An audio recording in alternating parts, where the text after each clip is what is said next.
Hey everybody, what is going on? I hope you guys are all doing well, and welcome to another tutorial video. In this video, I'll be showing you guys how you can create an account on Spotify, so let's get right into it.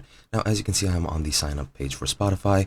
To get here, all you need to do is go to Spotify's website and click on sign in, and it should redirect you to a sign up page for your region. It really depends on which region you are at, since this does set the region of your account when you make it, and you can change it later. But yeah, that is pretty much it. You just go to Spotify site and click on the sign up button, and you'll get here. Now, as you can see, to create an account, you can enter an email address, or you can sign in with any of these three services. I'll be going with Google, but if you create an email or create a Spotify account with an email address and then set up a name and password and everything, you will need to go to your email to confirm everything and to verify your account. I'm pretty sure you might need to do that with these as well, but I'm not 100% sure. But let's just go with Google, and I'll just select any old account. Just click on the account you want and then click continue.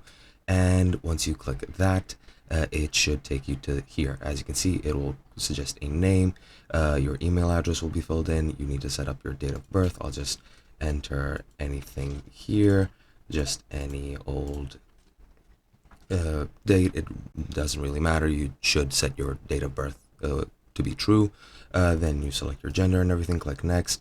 Terms and conditions, would not prefer to get marketing messages. If you don't want to, you can share your registration data, but you don't need to. And once you check everything off, you just click sign in or sign up, and as you can see, I am signed in to Spotify, and that is pretty much it. Hope you guys enjoyed, and I'll be seeing you guys in another video.